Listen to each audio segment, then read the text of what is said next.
할렐루야. 오늘 이 아침 이 자리에 나온 여러분들을 주님의 이름으로 축복합니다.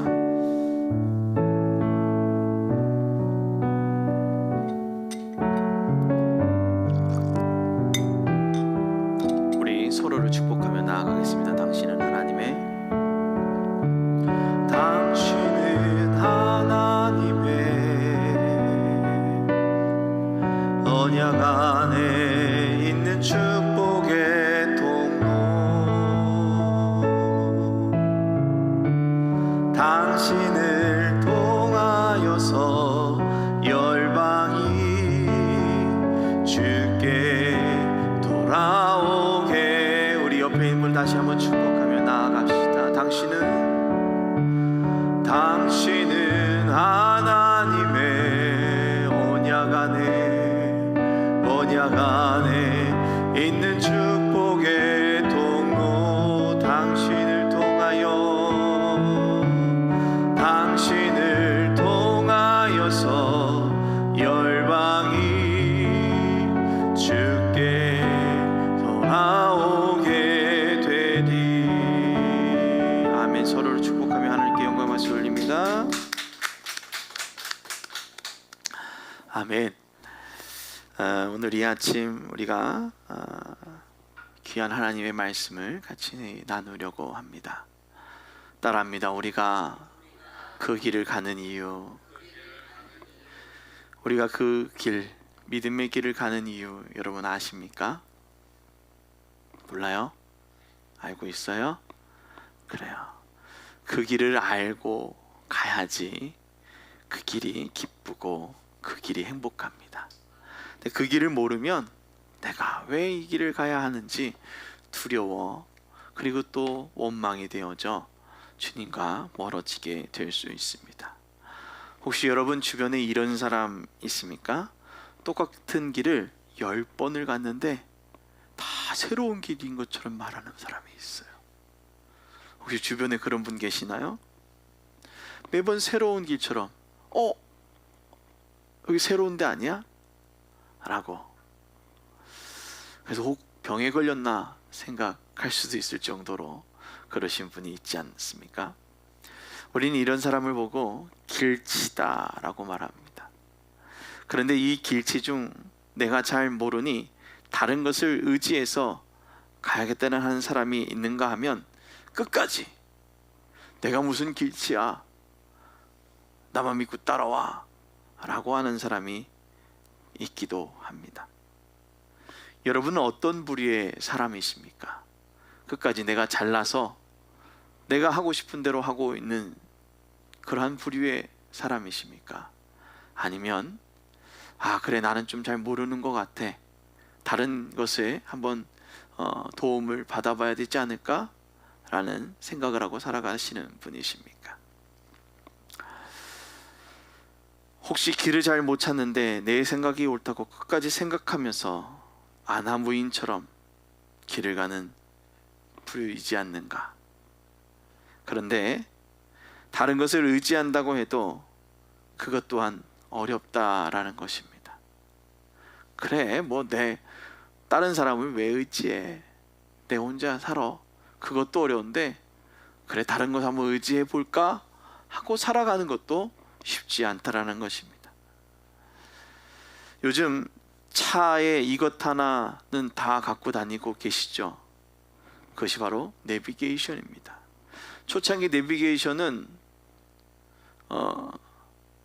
지금도 그렇지만 초창기 내비게이션은 다운받기도 힘들고, 그리고 내비게이션을 업데이트하기도 어렵고, 내비게이션을 한번 업데이트하려면 뭔 일에 오래 시간이 걸리는지 빨리빨리 뭔가 되어지지 않습니다. 그런데 요즘 새로 나온 물건들은 어떻습니까?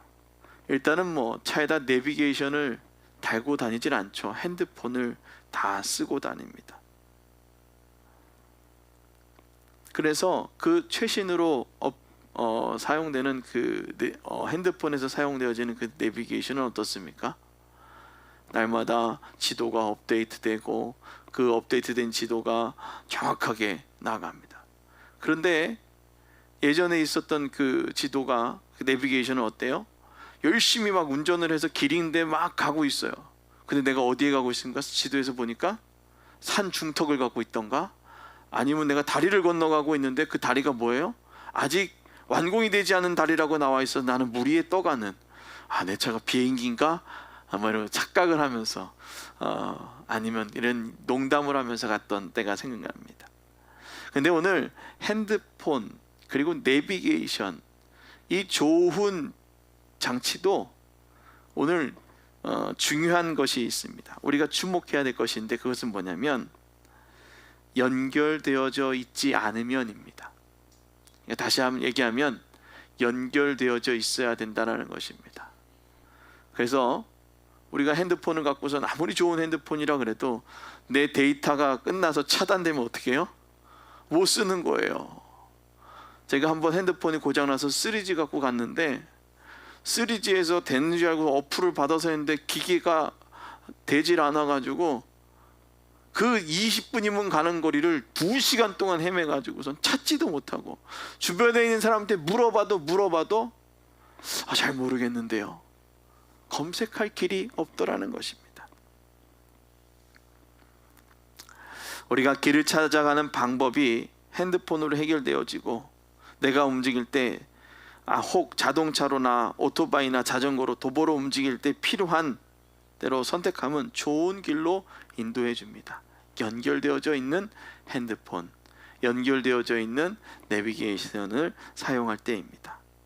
나침반, 지도, 그리고 사람들에게 물어서 가던 시대는 지나 이제 서버에 연결만 되어 있다면 모든 것이 확인할 수 있는 새로운 시대, 그 시대를 지금 우리는 살아가고 있습니다. 이렇듯 정보를 검색할 수 있는 곳에 연결만 되어 있다면 가는 길을, 그리고 바라보는 시선이 달라지게 됩니다. 또한 달라진 시선은 우리에게 놀라운 비밀을 알게 해주죠. 사람은 어떤 시선을 가지고 있는가에 따라서 행동이 또한 달라집니다. 그렇죠? 내가 어떤 생각을 갖고 있나? 그 유명한 실험 아시죠? 커튼을 쳐놓고선 이제 그 사람한테 얘기합니다. 여기서 피를 내가 30번을 뽑으면 너는 죽을 거야 라는 얘기를 하고선 그 사람에게 30번을 뽑았어요. 뽑은 것처럼 보였어요.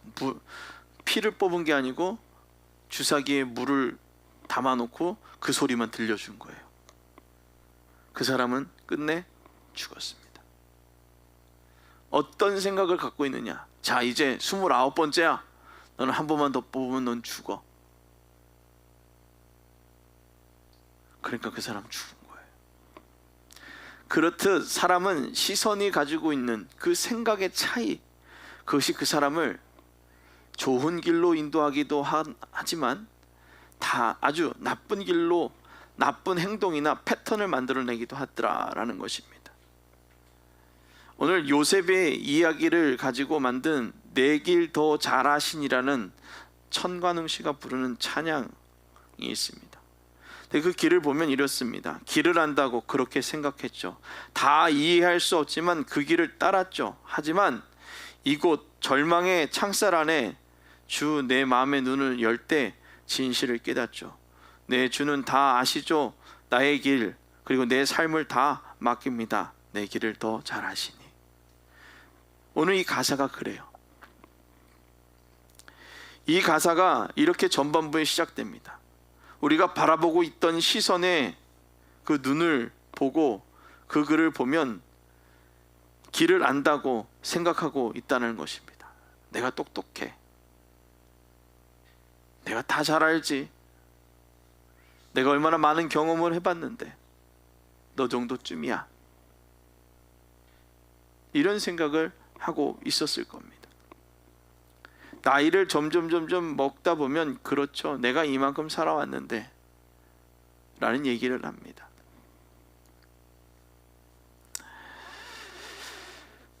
우리가 바라보고 있던 시선의 눈으로 우리가 많은 것들을 읽어냅니다.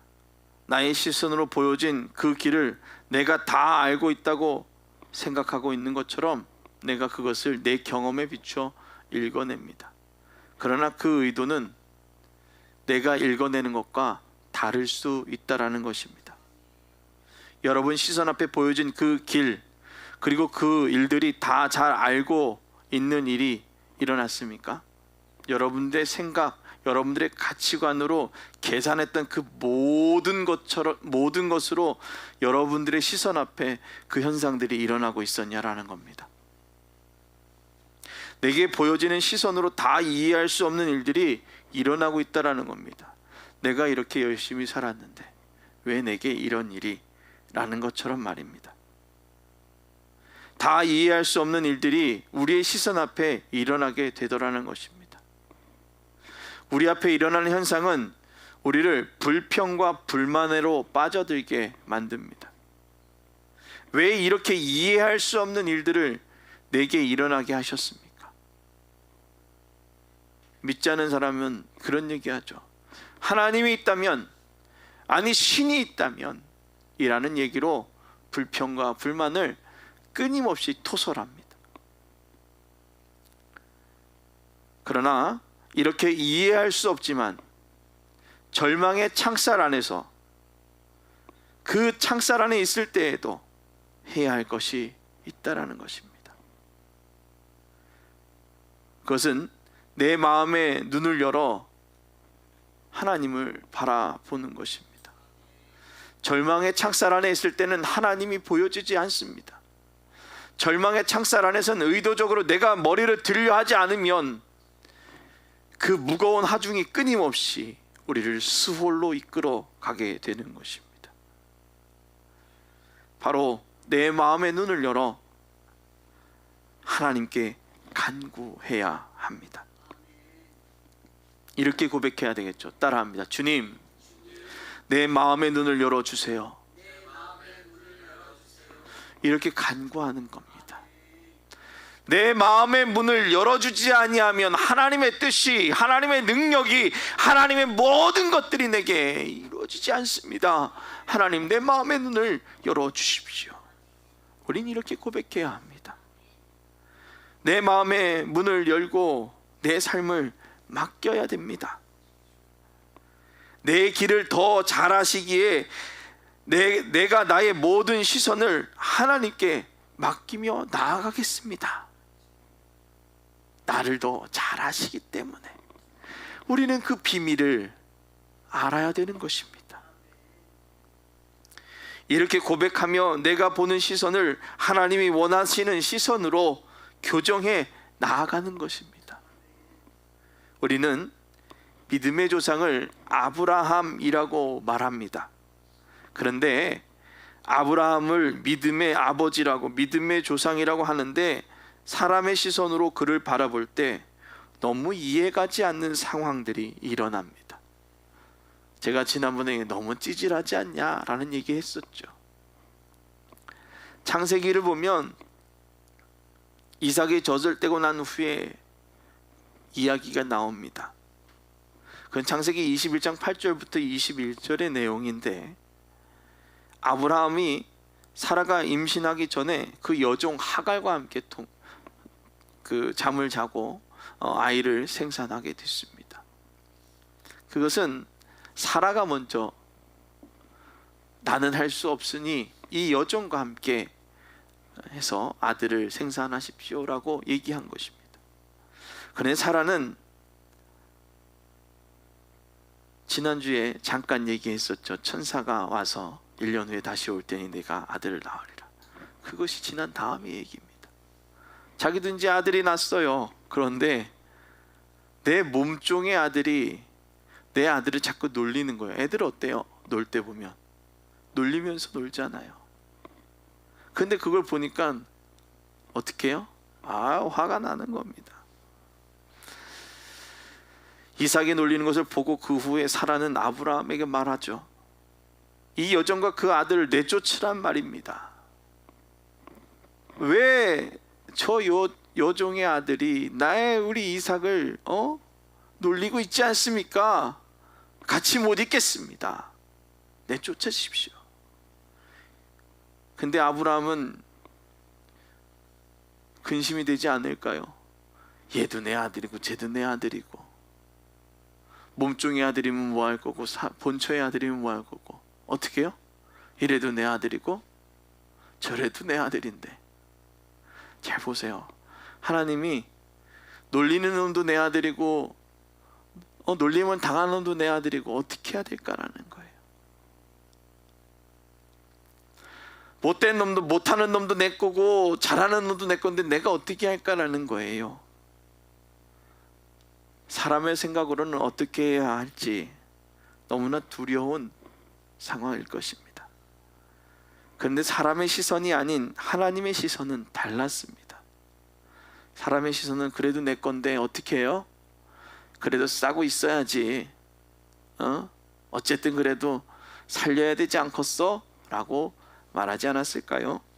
그런데 하나님의 시선은 달랐습니다. 그리고 방법도 달랐죠. 뭐라고 나옵니까?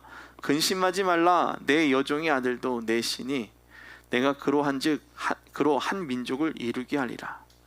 아멘. 뭐예요? 야, 쟤도 한 민족을 이루게 하는, 뭔가 한 민족의 수장을 만들어 줄 거야. 왜? 네 아들이니까. 그런데 꽉 막혀 있는 듯한 답답함에 가득 차 있었던 아브라함의 시선에 확 트인 그러한 시선이 다가오게 됩니다.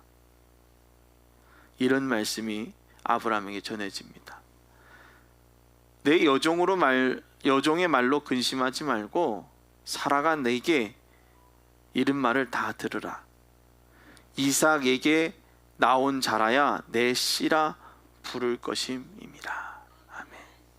하나님의 약속의 씨, 그것을 통해서 역사하시겠다라는 거예요.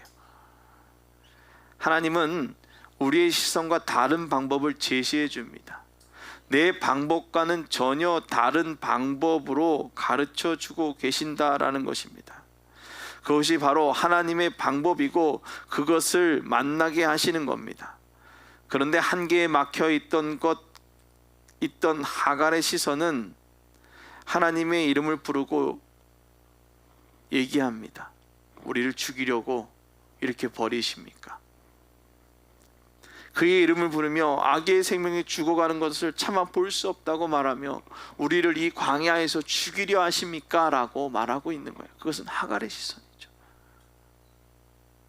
아브라함이 내보내고 정말 죽을 것 같은 그 광야의 삶에서 오늘 하나님을 부르짖을 때에, 하나님의 이름을 부르짖으며 그의 이름을 간구할 때에 주님은 역사하셨습니다.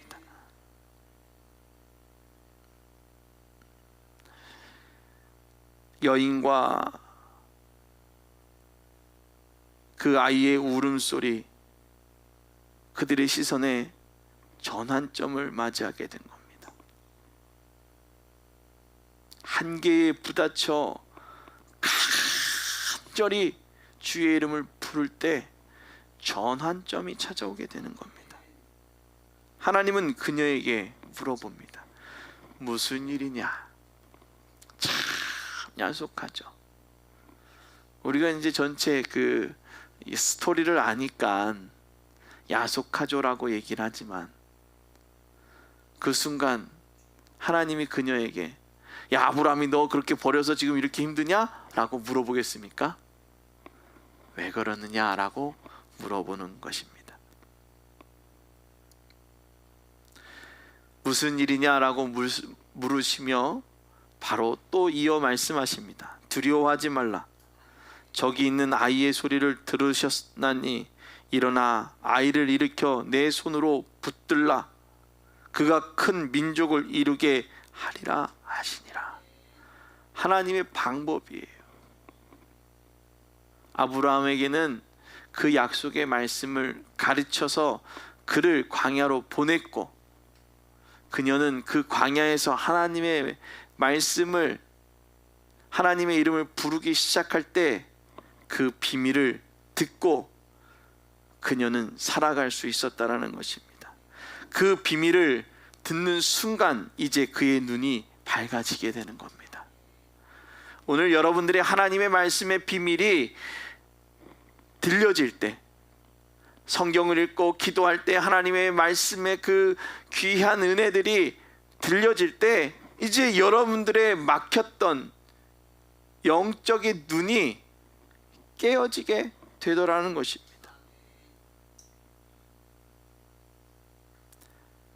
하갈의 시선이 전환되었습니다. 죽을 수밖에 없었던 그녀의 눈이 밝아졌고, 그리고 샘을 보고 가죽 부대에 물을 채워 그 아이에게 마시게 된 그 시선의 전환이 이루어진 것입니다. 어떨 때 이루어졌습니까? 부르기를 시작할 때. 따라합니다.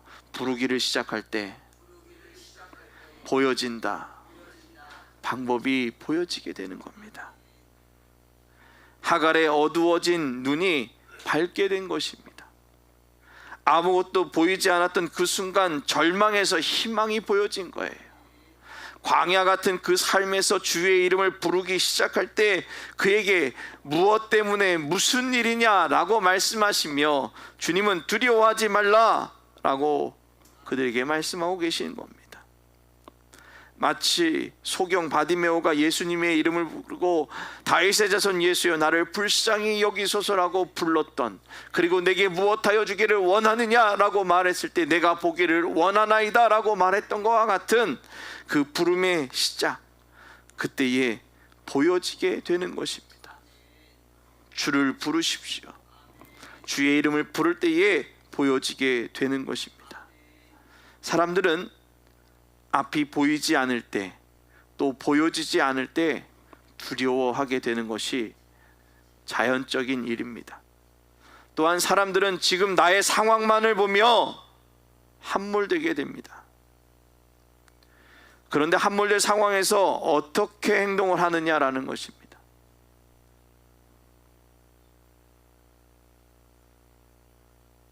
그것에 따라 삶이 다르게 보이게 됩니다. 시편을 읽다 보면 절망 가운데서 빠져있는 다윗의 이야기가 나옵니다. 그런데 절망 가운데 있는 다윗의 이야기를 들어보면 하나님을 끝까지 찾고 있다는 것입니다.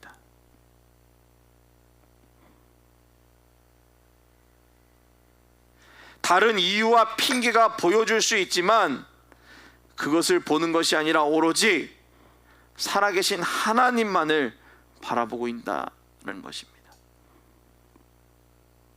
86편 1절부터 3절까지의 말씀이 이렇습니다. 여호와여 나는 가난하고 궁핍하오니 주의 귀를 기울여 내게 응답하소서. 나는 경건하오니 내 영혼을 보존하소서. 내 주 하나님이여 주를 의지하는 종을 구원하소서. 주여 내게 은혜를 베푸소서. 내가 종일 주께 부르짖나이다. 아멘. 오늘 다윗을 통해 우리에게 보여지는 것은 무엇입니까? 다윗의 불안한 마음만 보입니까? 아니면 불안함 속에서도 하나님께 기도하기를 멈추지 않는 것이 보입니까? 오늘 우리는 불안함 가운데서도 끝까지 하나님만을 바라보고 기도해야 하는 것입니다. 사람은 놀랍게도 자신이 처해 있는 상황을 통해 글을 읽고 해석하는 것이 당연합니다. 그리고 그렇게 해석하고 있습니다. 이성적으로 아닙니다. 내 처해 있는 순간 그 환경 속에서 모든 것을 해석하고 사람들을 바라보고 있습니다. 그래서 하나님은 우리에게 말씀하십니다. 환경을 보는 것이 아닌 환경을 넘어서 역사하시는 하나님을 바라보며 기도하라고요. 그때의 방법을 보여주신다라고 말씀하십니다.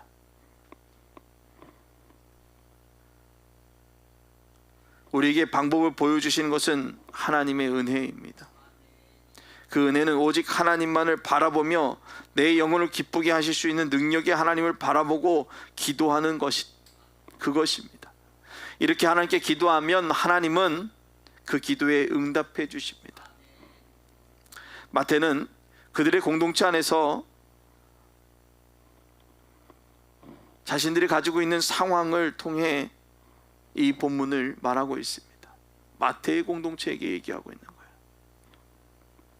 초기 기독교인 유대교와 로마 사이에서 어떻게 살아가야 될지 방법조차도 모르고 그 숨막히는 순간을 어떻게 살아가야 될지 두려워하고 있는 마태의 공동체입니다. 현실 앞에 보여지는 것은 두려움뿐입니다. 잘못하면 목숨이 죽어가는 것은 아무것도 아니고 내가 먹고 사는 것조차도 어려울 그런 상황이었습니다. 또한 보여지는 것과 보이는 것엔 차이도 있었습니다. 그런데 이것은 해석의 차이이기도 하고 말하는 사람과 듣는 사람의 전달 그리고 해석의 과정 가운데 오는 오류가 보여지기도 할 것입니다. 이 오류는 서로 오해를 가져오게 하고, 그러니 마태 공동체는 유대인들과 로마인 사이에서 어떻게 살아갈까 두려워하며 마태에게 물어보는 것입니다. 마태는 이제 예수님의 말을 인용하여 그들에게 말하고 있습니다. 마태의 관심과 그 공동체의 관심은 하나님의 뜻과 관심이 다름을 우리에게 가르치고 있다는 것입니다. 관계에서 중요한 것은 정확하게 말을 한다고 해도 오해가 있을까 말까 한데, 그만큼 보여지는 것과 보이는 것의 차이가 중요함을 가르치고 있다는 것입니다. 마태와 함께하고 있는 공동체가 아무리 잘하고 해도 주변의 환경들이 그들을 불편하게 만들고 있습니다. 그러다 보니 평안과 여유가 없다는 것입니다. 로마의 통치 아래 있는 이들이 항상 불안한 가운데 살아가다 보니 여유라는 것을 찾아볼 수도 없었습니다. 근데 마태를 통해 말씀하신 예수님은 제자가 그 선생보다 또는 종이 그 상전보다 높지 못하나니 제자가 그 선생 같고 종이 그 상전 같으면 족하다. 주인을 다 바알세부려 하였거든 하물며 그 집 사람들이랴. 그런즉 그들을 두려워하지 말라. 감추인 것이 드러나지 않을 것이 없고 숨은 것이 알려지지 않을 것이 없느니라. 아멘. 오늘 마태복음 10장 24절부터 26절까지의 말씀입니다. 감추어진 것이 드러나고 라고 말합니다. 내게 감춰진 모든 것들이 드러나게 된다는 것입니다. 아무리 말을 잘해서 감춰보려고 하지만 그 감춰진 것은 보이게 된다는 것입니다. 사진을 찍을 때도 피사체를 향한 사진을 찍는 사람의 마음이 드러나게 되어진다는 것입니다. 그래서 그것이 결과물로 통해서 드러나게 됩니다. 아무리 미소를 짓고 있어도 그 안에 마음의 미소가 없으면 그것은 드러나게 됩니다. 평안과 여유는 마음 깊은 곳에서부터 드러나게 되어집니다. 마음 깊은 곳에부터 나오는 여유는 비밀을 알고 있는 사람에게만 보이게 됩니다. 지금 있는 현상, 지금 하고 있는 그 행동, 그 모든 것들이 삶의 그 모든 순간들을 다 드러나게 된다는 것입니다.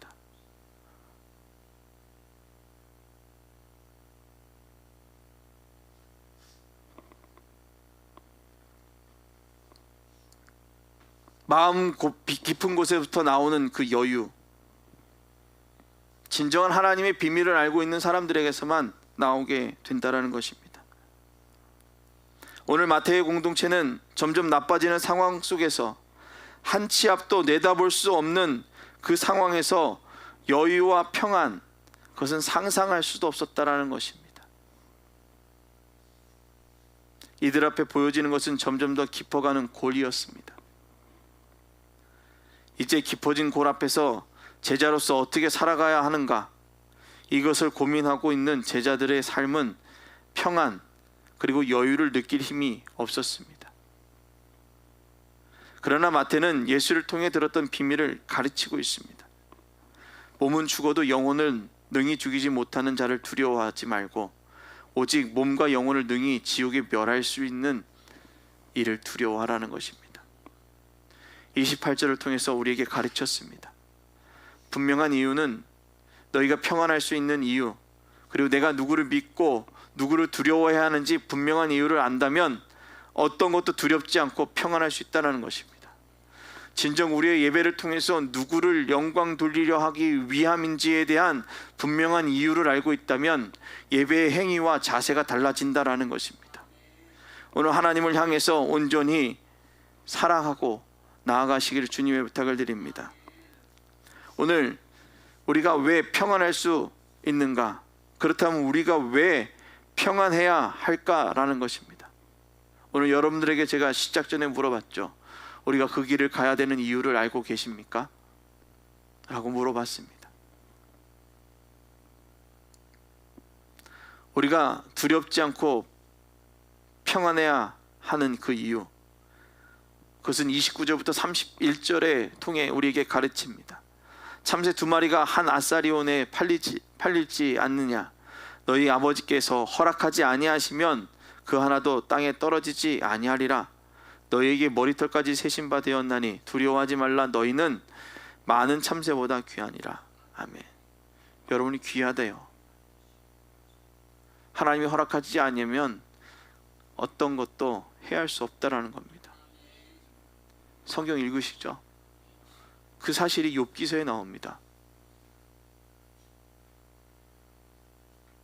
다른 것은 다 내어줘도 욥의 생명만은 네가 건들지 마라. 하나님의 명령인 거예요. 하나님의 명령이 그렇게 되어져 있지 않으면 아무것도 되어질 수 없다라는 것입니다. 성경에 분명하게 기록되어 있어도 평안하지 않는 분명한 것은 비밀을 믿지 못하기 때문입니다. 여러분, 기도하라고 제가 말씀드리죠. 왜 기도 왜 안 해요? 기도 믿지 않기 때문에 그래요. 응답되지 않는다고 생각하기 때문이에요. 부르짖어 기도하십시오. 왜 제가 부르짖어 기도하라고 그러십니까? 부르짖어 기도할 때 여러분 속에 있는 그 응어리들이 녹아지고 그 아픔들이 녹아지고 하나님께서 그것을 통해 역사하신다라는 거예요. 근데 그 사실 믿어지지 않기 때문에 부르짖지 못하는 거예요. 그리고 그것을 향해 간절하게 부르짖어야 하나님은 비밀을 또 보여주시는 것입니다. 성경에 분명히 기록되어 있습니다. 평안하지 않는 분명한 이유, 비밀을 믿지 않기 때문이다. 하나님 우리에게 비밀을 말씀해 주시고 그 비밀을 믿고 함께 가자 말씀하십니다. 지난주에도 말씀드렸죠. 내가 내게 무엇하여 주기를 원하느냐. 예수님이 말씀하신 거예요. 예수의 능력을 믿었다면 낫기를 원하나이다 라고 말했지만, 한 선지자나 사람으로 맞다면 내가 내게 무엇하여 주기를 원하느냐라고 얘기했을 때 수많은 이유와 핑계, 그것들로 예수님께 나아가지 않았겠습니까? 오늘 주님께 나온 여러분들이 해야 될 일은 무엇입니까? 믿고 간구하시길 바랍니다. 그러나 수많은 부르심을 들어도 그 비밀을 들려도 듣지 않고 있다는 것입니다. 우리가 수없이 불러서 수없이 비밀을 말씀해 줘도 뭐예요? 듣지 않는다라는 거예요. 들으려 하지 않는다라는 거예요. 내가 똑똑해서요, 내가 잘나서요, 내가 너무나도 많이 알아서요.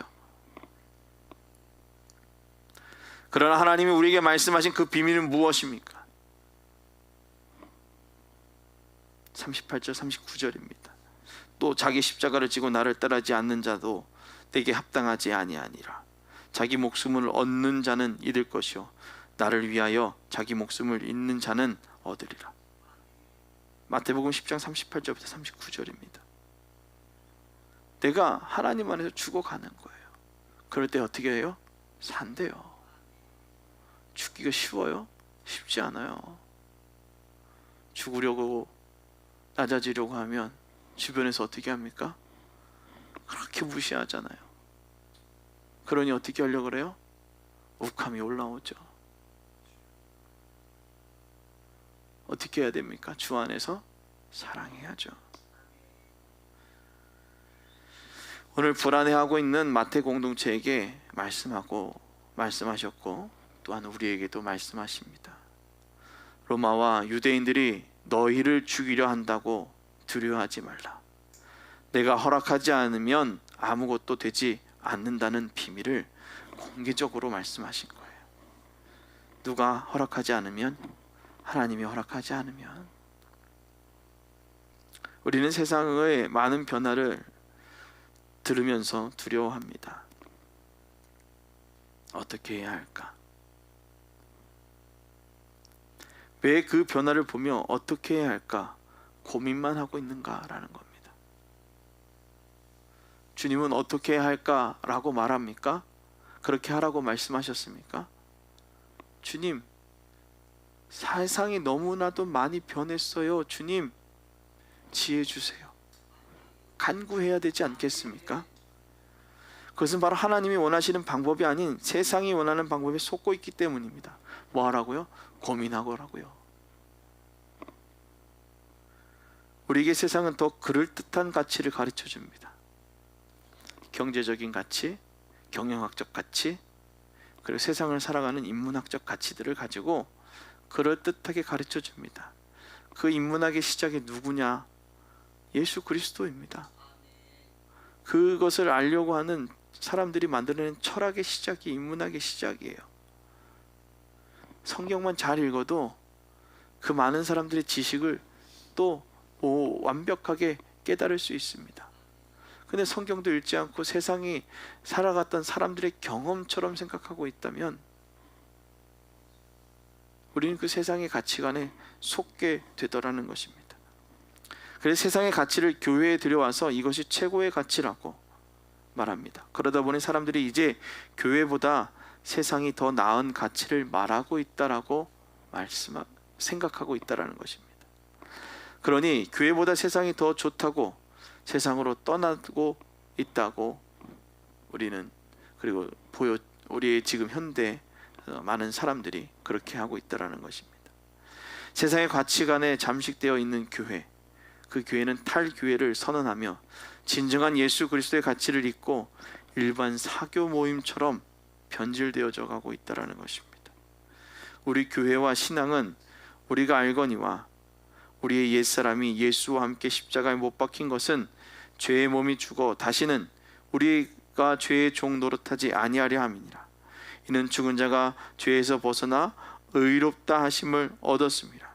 만일 우리가 그리스도와 함께 죽었으면 또한 그와 함께 살 줄 믿노라. 아멘.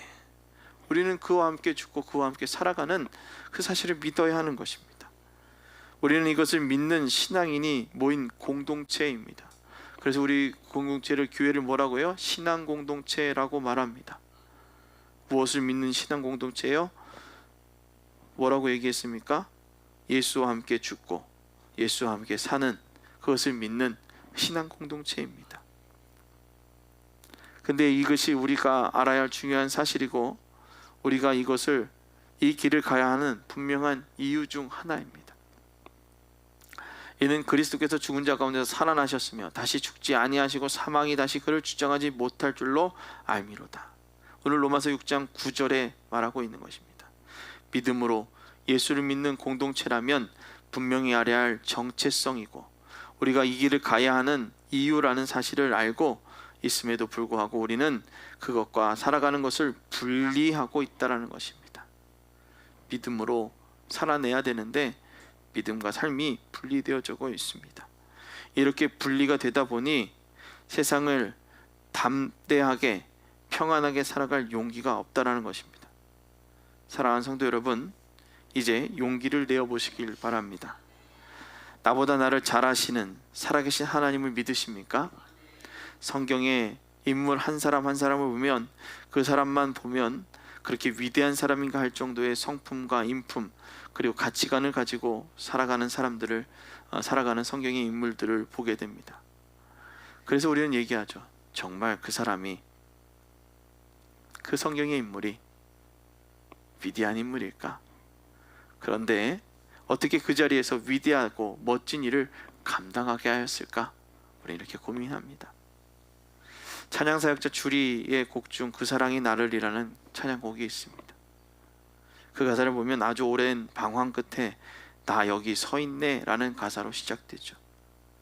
오랜 방황 끝에서 서일 수 있었던 비밀은 자신만이 알고 있습니다. 그런데 그 방황 끝에 서일 수 있도록 용기 낼 수 있게 해주신 분, 그분이 살아계신 하나님이고 우리의 죄를 대신하여 십자가에 못 박히신 예수 그리스도이십니다.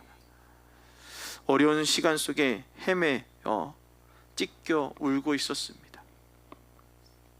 어려운 시간 속에 찢겨지고 울음을 낼 수밖에 없었던 자신이 하나님의 은혜로 용기를 낸 것입니다.